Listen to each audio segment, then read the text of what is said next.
Good afternoon from the newsroom. A man in his 20s has died following an assault in northwest Dublin. The attack happened at Curragh Hall Crescent in Tyrrellstown at around 10:30 last night. One man has been arrested. Our reporter Laura Fletcher joins us now from the scene. And Laura, what do we know about what appears to have happened last night at this early stage? Well, Ray, as you can see behind me, the scene here at Curragh Hall Crescent remains sealed off this afternoon. Gardaí responded to calls at around 10:30 last night of a disturbance in the area. We understand it may have started even at that corner behind me. But by the time that they arrived, the people involved in this disturbance had dispersed. And we understand a short time later, a man with very serious injuries arrived at Connolly Hospital, Blanchardstown, and he was pronounced dead at the hospital. A man in his 20s has been arrested. He's currently being held at a Dublin Garda station. And the scene, an extensive part of Curragh Hall Crescent, remains sealed off, and forensic teams have been carrying out multiple investigations and examinations along that stretch, which extends all the way behind the houses there. And that such was the nature of the altercation as it unfolded last night. Gardaí have set up an incident room at Blanchardstown Garda station. A senior investigating officer is leading the investigation, and Gardaí are appealing for any witnesses or anyone with information to contact them. Ray. OK, Laura in Tyrrellstown, thank you. Police in England say there is nothing to suggest that a multiple knife attack on a train travelling from Doncaster to London last night is terror-related. 11 people were wounded in the incident near Huntington, 2 of whom received life-threatening injuries. Well, before we came on air, our London correspondent Tommy Meskel, who's close to the scene where it happened, gave us the background to all of it.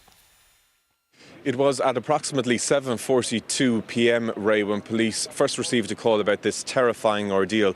The train was en route from Doncaster in the north of England to London, but shortly after leaving Peterborough station in Cambridgeshire, it's believed that's when this terrifying incident started to play out. Passengers reported seeing a man with a large knife, and then the driver made an unscheduled stop here to Huntington station, where I am located. You can actually see the train behind me, where examinations continue to take place. 2 men were arrested here, and earlier today British Transport Police gave an update on those 2 arrested individuals. Within 8 minutes of the 999 call being made, 2 men were brought into police custody, where they remain this morning.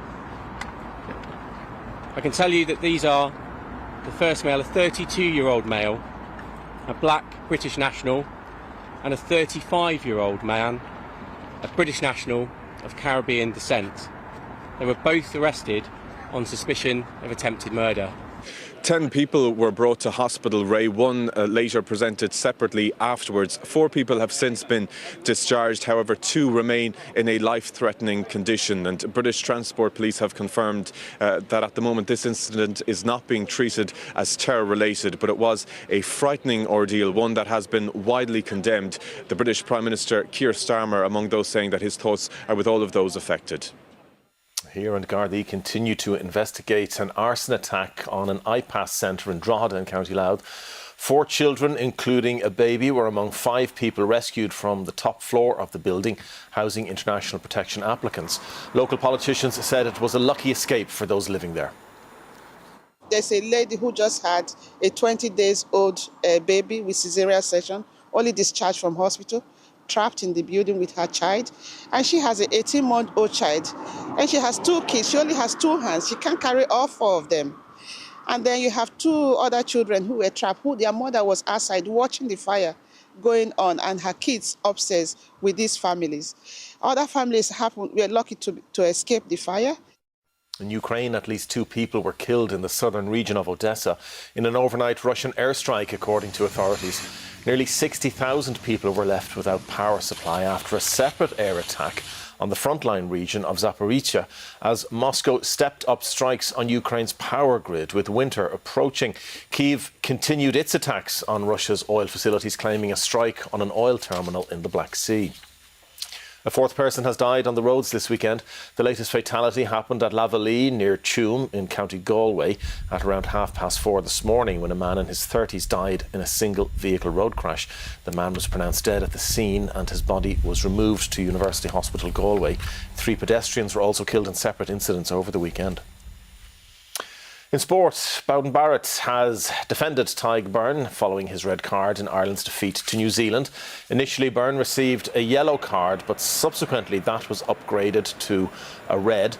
Post-match, Bowden stressed that there was no intent in the incident. The All Blacks came from 10-7 down at the break to win 26-13 in Chicago. Ireland hosts Japan next Saturday in the first of 3 home autumn series games. That's Sunday's lunchtime news. We're back later with 6-1. Have a lovely afternoon. Goodbye.